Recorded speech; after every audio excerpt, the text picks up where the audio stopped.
Mercedes-AMG Interview Lounge. Here with Matthew Hussey, we just had a very long, extended conversation. One that was so long that Straight Nate, our senior executive producer, got all jealous and nasty and sweaty, and you got scared. I admit the sweaty part. Yeah. Anyway, it's okay. I'm glad you're here today. It's good to see you. It's good to be I've back. not seen you since the big wedding. Which I still talk about all the time. Oh, you think it ruined weddings for me forever? Oh, really? Yep. Yep. It was the greatest. It was the most unbelievable weekend. I still remember the moment where I walked into the dinner that was all done out like the Day of the Dead. Mm-hmm. Right. And it was like just magical. I don't know how else to describe it. Magical. Like no other wedding will ever compare to that. Never. No, Never. but you really have to just RSVP no to everything. Yeah. It was like the kind of, you know what it was like? You know when you watch adults go into a situation and they become children again? Right. No, like, it was a room full of children. You see their eyes, like people just, all of that, like whatever we have that we're worried about melts, and we're just like, this is just, it was like an adult Disney World. Well, we're still having fun. Everything so far, so good. We're really enjoying life. And I'm so glad that you could join us for the festive occasion. Hey, so a lot of our listeners, Matthew, knew you were going to be here today, so they shot some questions to us. We've actually had some calls coming in, like Maida, for instance. Hi, Maida. How you doing? What? Hi, I'm good. How are you? You pronounce your name Maida? Maida. Oh, Maida. Oh, that makes me feel so much better. Unlike Miss Gandhi over here. I am a Maida. She's a Maida. Yeah. Maida. Anyway, so say hi to Matthew Hussey. And do you have a question for him as well? Yes. Hi. So I've been seeing this guy for about a month and a half. We've been on 5 dates. We have great conversations. He texts me every day. But I just don't know if I should bring up or when to bring up, where is this going? Like, I don't want to get friend zoned. I just want to know how to ask that question. Where is this going? So the issue, so Maida, the issue right now is not the question. The issue is your fear with the answer. You're afraid to ask the question that could produce an answer you don't want. And that fear is the question won't make you unattractive. The fear will. Because you saying, but I'm worried I'm going to get friend zoned. What are you worried about? If you are someone where it's, you don't have to say, where is this going? You can say to someone, hey, truthfully, I like you. I'm having a great time with you. And let's say you're at the point where you don't want to be seeing someone else. You can say to someone, I'm not seeing anyone else right now because I like you and I kind of want to see where this goes. I just want to give it a fair shot. I just wanted to know if you felt the same or, is your head in the same place as me? Because I wouldn't want to be, if someone else asks me out, I don't want to be shutting off other options if your head's not in the same place. Ooh. And, wow. And the nice part about that is that you're being super honest, but you're also being strong. It's not you saying, so you decide. It's simply you saying, here's how I'm feeling. And if you're not feeling the same way, then I'm going to start taking a different path with the way that I treat this. And you've got to be okay with, if the guy says to you, well, I just don't know because I don't really want a relationship right now and I just feel like I'm not in a space in my life, blah, blah, blah, then great. That's your filter. Then okay, this person, doesn't matter how much I like this person, they're not right for me because they don't feel the same way I do. And that's okay. That's the part, just like Elvis said before, surrender. That's the part you have to surrender to. Wow, Maida, what do you think of that? Wow. I think that's a great answer. Yep, that's definitely going on tomorrow. Oh. Why wait till tomorrow? Tomorrow. Yep. We'll call him right Let's now. do it. Do it on the air. Let's call him live. Maida, look, and best of luck. Best of luck with that. It's tricky. It's tricky trying to be in the same lane with someone else and trying to figure it out. And I know. I mean, obviously, you do want it to work. It sure seems that way, right? Yeah, I just don't want to waste my time, knowing that he's not on the same page as I am. Wow, it's exactly what Matthew just said. That's great. Well, Maida, listen, thank you very much for listening to us. I appreciate it so much. Thank you. Have a good day. You too. So Valentine's Day is around the corner. What do you think of Valentine's Day? I'm so not interested in Valentine's Day. A lot of people say the same thing. Yeah. But they're not expected to care about it. I am. Like in my job, I think people expect Valentine's Day to be my Super Bowl. Oh God. And I just don't care. Like, it's not interesting to me. Super Bowl. Oh, wait a minute, Matthew. When you're in a relationship, Yeah.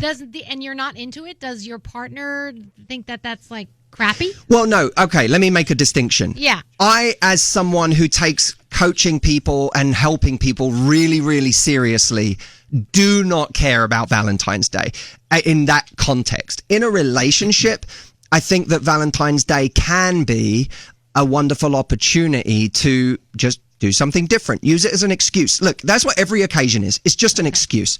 There's a great moment. I watched the show Billions before, where there's the guy's having a birthday party and he's like, do we really have to do this? And his wife, who's throwing in the party, says, yes, we have to do this, because if we don't celebrate the milestones, we're just passing with the time. Very good point. And I think that's kind of how I would see Valentine's Day. But I will say this. If you're using Valentine's Day as an excuse to do something for your partner that you should be doing the other 364 days of the year, your relationship is broken. Chocolate. Oh. Chocolate. I want chocolate. Hey, can trust really be rebuilt? Yes. That's a very general question. It can be, but it takes time. And if you're the one who's broken the trust, I said this, a friend of mine, Esther Perel, who is an amazing authority on affairs within relationships and the difficult things that people deal with in relationships. She once said to me, I said to her, if let's say you're the type of person that's always been outgoing, flirtatious, whatever, and your partner never had a problem with it, but now you cheated. And now the same things you used to do before, where you were just an outgoing, flirtatious kind of person, gets all seen through a different lens. Should you have to start to really rein that part of you in when it's part of who you are, but you're no longer cheating? And she said to me, there is a price to be paid when you break someone's trust. And it may well be the case that in order to rebuild that trust, there are certain privileges you had before that are going to take you some time to get back to. And I think that's true. You could break someone's trust and rebuild it, but you gotta pay your dues. Have you ever been in a long-term relationship and you cheated on someone? No. No. I've been in, I think the closest I came was realizing, oh wow, I really want to right now, and then ending the relationship. But my issue, that's not coming from a righteous place. I genuinely know that I would suffer on the most unbearable level if I did. I'm the kind of person that I would torture myself, and that pain is worse to me. So. Good. Yeah. And for everyone else out there planning on cheating, good. Yeah. Torture yourself. Let's see. Oh, we have to go to line 5. And the reason why is Brandy is calling from a city called Partyville, Wisconsin. That's awesome. Brandy, I want to move to Partyville. Come on. Oh, you do. There's like 5 bars, 3 churches. It's great. I love multiple churches. Okay, so Brandy, your question, I want to reform it to make sense for everyone. You've been married for 10 years, and your question is, how do you keep the spark? You know what? There are people, Brandy, Matthew, I must assume, who have been in a relationship for 6 months, and they've already forgotten how to keep it interesting. They fall into patterns.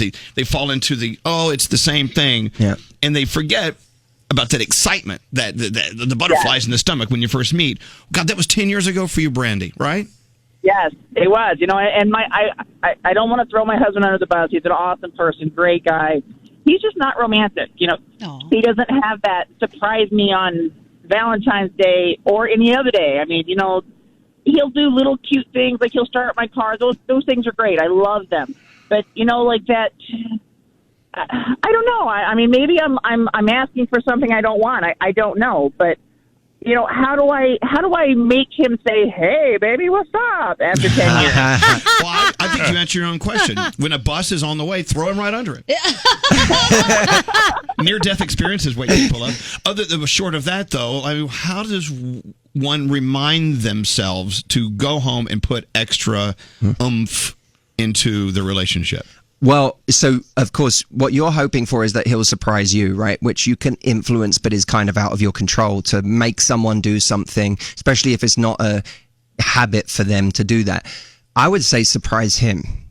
And I don't mean surprise him in the ways that you want him to surprise you. I mean, one of the greatest things you can do to wake him up is to do something unexpected, is to do things with your life that he wouldn't necessarily see coming. Like, you have always been interested in doing a dance class, but you never really have, or you always told yourself you're too busy. Go start taking a dance class. Do something with yourself that forces him, that he won't have a choice but to see you in a new light. But to see this woman that he assumes after 10 years he knows evolving and growing, because that is one of the greatest aphrodisiacs, because it also scares us. When our partner, we often look at the loss of a spark far too on the nose. We're like, oh, we need a new toy for the bedroom. We need some little thing that we're going to do to show. And that's such a direct way to approach the problem. But the problem is bigger. You need a bird's eye view on that. If you're growing, Proust said the journey of discovery lies not in seeking new landscapes, but in seeing with new eyes. So when people have an affair, they're seeking new landscapes. But when the spark comes back in a relationship, it's usually because we see our partner with new eyes. But in order to see our partner with new eyes, they have to grow. They have to evolve. We have to remind them that you may think you've got me figured out on every level. You may think you know every tiny little detail about me. I'm going to surprise you by growing. Wow. What do you think of that, Brandy? I love it. I you know what? It's really funny. I've been wanting to take this line dancing class for the longest time, and he keeps saying, no, I don't want to do it. I don't want to do it. You know, I'm just going to grab a friend and we're going to do it. Just go do it. And then after a while, after a few times of doing that, invite him and let him watch you dancing. Because when you observe your partner, especially from a distance, that's really hot. It's like watching your partner tell a story in a group of people at a party where you're not in the group. You get to observe them, and when you observe them, you see freshly how attractive they are. I love that. Look, it may not be line dancing for any of us who want to like spark it up a little bit. I mean, just put a little thought into it. I love that. Surprise them. All right, we got to go, Brandy. You tell everyone in Partyville that we said hi. I will. All right, take care. Let's see who this is. Hello. Hello, Elvis. It's me, Matthew. I just landed. Oh, my. Oh, Matthew Hussey is calling from the airport. Hi. I turned on my radio, and what bollocks is this person speaking? That's not me. Well, Matthew, did you actually have a question for us today, or are you just wasting all of our time? Not finding love in your life, finding that love, finding that peace in your heart, Matthew. May I ask for a slightly more specific question? Why are you being so bitter? I just don't like this guy. Matthew, if you have a specific, you've got to learn to live with it. Right. Well, I am certainly learning how to be miserable right now. Oh my God! All right. Wow, Matthew. All right, Matthew. Thanks for calling. You're agitating our guest. You're so welcome. Yeah, thank you. Okay, why are you so mad? I think fake Matthew sounds more like Matthew. Do you know what actually annoys me is when that caller first came in, I didn't realize it was Andrew. That's what annoys me, is that I've been making fun of his accent and saying it's terrible, and for the first 5 seconds I was like, oh wow, we have a British caller. Oh, really? It's annoyed me. Andrew, that really is quite the compliment. What's that, Scary? This text just came in. They said, just turned on the show. Who is this coach guy? I want to gargle him. Oh God. Or Google. Gargle him. Now I hope that they're not just referring to the last 10 seconds of Andrew. Who's this guy? He's good. I want to gargle your guest. That's my favorite new line. Talk to me, Matthew, about getcoreconfidence.com. Yeah, well, I always want to give something of value to the listeners when I come on this show, and I have this... I'm going to stop you now. You've been giving us nothing but value for the past hour. Well, I always want to give them something they can go away and do when it's over. But I have a place where they can get a free training on confidence itself. If you are going into 2020 thinking, in order to attack all the things I want to do, in order to go out there and change my life, I need to be a more confident version of me. This is a very specific training that will show people how to be their most confident selves in 2020. And they can go and get that at getcoreconfidence.com. getcore.com. So it's getcore, CORE, for those questioning how to spell core. Getcoreconfidence.com. Yeah, and it's a really great video training from an event that no one, unless you were there, you didn't see this. So it's not available anywhere else. Isn't it funny how, through my lens anyway, confidence is such a turn on, but also vulnerability. Vulnerability to me is more powerful than confidence. But it is confidence. Being confident in knowing that you're vulnerable. In being vulnerability is a form of confidence, because I am confident enough to know that I can share this with you and I'll be okay. I can share this with you and it won't lose you. It won't. We're so afraid. I've been thinking about this a lot, even in the context of men recently, how few men get vulnerable. And it's not because they're so confident. It's because they're not. It's because they're freaked out about afraid. What if I tell my lady this and she's not attracted to me anymore? But if you're really confident, you're not worried about you. I'm going to tell you who I am. I know it's going to be enough. I know I'm worthy. So I can tell you who I am. I can tell you what I'm afraid of. Wow. Vulnerability is confidence. I absolutely agree. I am terrified to cry in front of people, and I look at people who can show that emotion, and I'm like, wow, that's something I would aspire to be able to do. Right. And I can't do it. By the way, you've heard us talk about this before. Yeah. I'm acting as if this is a brand new topic. Merely acting, but it's true. We always learn so much when you walk through these doors. Even though you're all pissed off that we put Matthew on the phone. That was not Matthew. It was an imposter. You were visibly upset. You were not acting. You were visibly pissed off. Yeah, I don't know why you guys don't get this. You think I'm playing every time? We love you. We don't want you to feel uncomfortable. I don't want you leaving here saying, screw them, I'm never going back. I mean, I say that every time I leave, and then I get a form of amnesia, which makes me go, I really want to see those guys again. You love us. Can I say I learned so much from you? I know that my point of coming here is to come and share some nuggets and talk about, but what people don't realize, and people listening, I will call Elvis for advice. I will text Elvis about my own life. Elvis is someone I consider to be a mentor, and I genuinely believe that this medium, radio, is lucky to have someone this authentic, because I literally go to you for that stuff, and you changed my life. So people hear me coming and doing my thing, but behind the scenes it's the reverse. Well, I have motives, because you do come in and share your nuggets. Very important. He wants to gargle you. Was that message from Elvis? I'm texting you. Okay, look,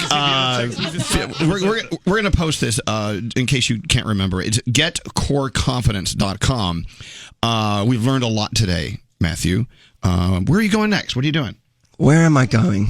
Take your dad out for lunch. We went to dinner last night. We've had 2 lovely dinners in a row, haven't we? Yeah. Yeah. Have you been? When was the last time you came to New York?